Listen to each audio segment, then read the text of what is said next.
کاش دہلیز محمد پہ بچھونا ہوتا، کاش دہلیز محمد پہ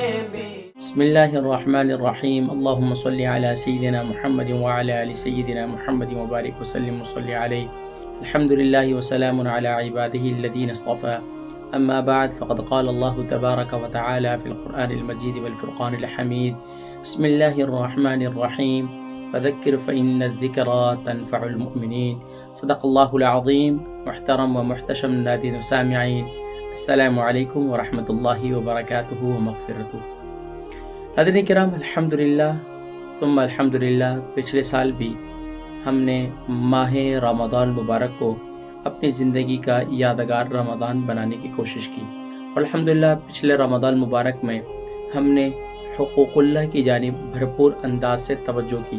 اور ہم نے کوشش کی کہ ہم خاص طور پر اپنا تعلق مع اللہ مضبوط سے مضبوط کر لیں، کیونکہ حضور اکرم صلی اللہ علیہ وآلہ وسلم کا فرمان عالی شان ہے، جبریل امین آئے، آقا علیہ السلام ممبر کی سیڑھی پر چڑھ رہے تھے اور آقا علیہ السلام نے کہا آمین، یعنی 3 سیڑھیوں پر چڑھے اور تینوں سیڑھیوں پر آقا علیہ السلام نے چڑھ کر آمین کہا. لیکن پہلی سیڑھی پر کیا کہا، دوسری پہ کیا کہا، تیسری پہ کیا کہا، ایک پوائنٹ جو وہ میرا ہے وہ یہی ذکر کروں گا کہ آقا علیہ السلام کو جبریل امین نے یہ آ کر کہا اور یہ بددعا دی کہ جو رمضان مبارک کو پا لے اور اپنی بخشش و مغفرت کا سامان نہ کر سکے، اپنی بخشش و مغفرت نہ کرا سکے، وہ شخص تباہ و برباد ہو جائے. نبی کریم صلی اللہ علیہ وسلم نے اس پر مہر ثبت فرمائی اور کہہ دیا آمین. ناظرین کرام، جبریل امین بددعا کرنے والے ہیں، تمام نبیوں کے سردار خاتم الانبیاء حضرت محمد مصطفیٰ صلی اللہ علیہ وسلم اس پر آمین کہہ کر مہر ثبت کرنے والے ہیں. ناظرین کرام، ماہ رمضان مبارک ہماری زندگی میں کوئی پہلی دفعہ نہیں آ رہا، ہماری زندگی میں پہلے بھی کئی دفعہ آیا، لیکن کس کی زندگی میں کتنی چینجنگ آئی اور کس نے کیا کچھ سیکھا، ہر شخص اپنے بارے میں بخوبی واقف ہے. ناظرین کرام، اس رمضان مبارک میں ہم یہ کوشش کریں گے کہ انشاءاللہ ہم ماہ رمضان مبارک میں کہ آقا علیہ السلام کی پیاری تعلیمات میں سے، کیونکہ ہمارا دین اسلام، دین محمدی، شریعت محمدی 5 چیزوں کا مجموعہ ہے، یعنی کہ عقائد، عبادات، معاملات، اخلاق اور حسن معاشرت.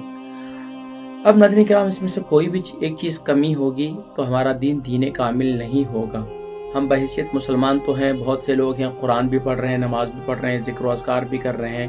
سب کچھ کر رہے ہیں حقوق اللہ کے اندر، لیکن حقوق العباد کے اندر ناظرین کرام بہت زیادہ حق تلفیاں ہو رہی ہیں، بہت زیادہ ایذا رسانیاں ہو رہی ہیں، اور یہی کچھ سیکھنے کی ضرورت ہے. حالانکہ حقیقت یہ ہے کہ یہ بھی عبادت ہے، یہ بھی عبادت ہے، لیکن ہمارے ہاں اس کو عبادت ہی تصور نہیں کیا جاتا. ناظرین کرام، دنیا میں کوئی بھی شخص تنہا زندگی نہیں گزار سکتا،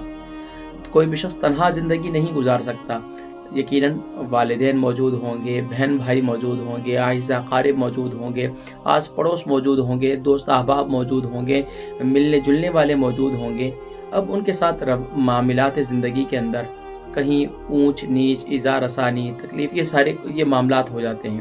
حضرت کرم صحابہ رضوان اللہ تعالی علیہم اجمعین نے پیارے کریم آقا علیہ السلام سے پوچھا ای المسلمین خیر، کہ مسلمانوں میں سب سے بہترین مسلمان کون ہے؟ تو آقا علیہ السلام نے پتہ ہے کیا ارشاد فرمایا من سلم المسلمون من لسانہ و یدی، فرمایا کہ مسلمانوں میں سب سے بہترین مسلمان وہ ہے جو سبحان اللہ، جس کی زبان اور ہاتھ سے دوسرا مسلمان محفوظ رہے. ناظرین کرام، یہ نہیں فرمایا کہ جس کے روزے دوسرے کس کے روزے سے بہتر ہوں، جس کی نماز دوسرے کی نماز سے بہتر ہو. ہاں ناظرین کرام، وہ بھی ضروری ہے حقوق اللہ کی، ہم اس کی نفی نہیں کر رہے، لیکن یہاں یہ بتلانا مقصود ہے جس طریقے سے نماز کے اندر جو ہے وہ خشوع خضوع یہ سارے معاملات ضروری ہیں، اسی طرح ہمارے معاشرت کے اندر، اخلاق کے اندر، رویوں کے اندر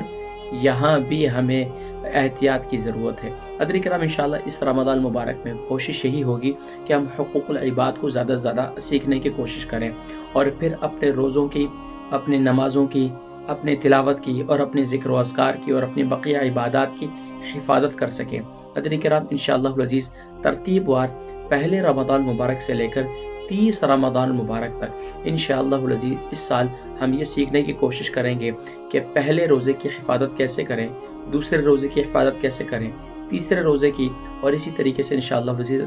30 روزوں تک انشاءاللہ العزیز، اب باقی 29 ہوں یا 30 ہوں وہ تو رب العالمین جانتے ہیں، لیکن انشاءاللہ کوشش ہوگی کہ آخر رمضان المبارک تک انشاءاللہ ہم اپنی زندگی میں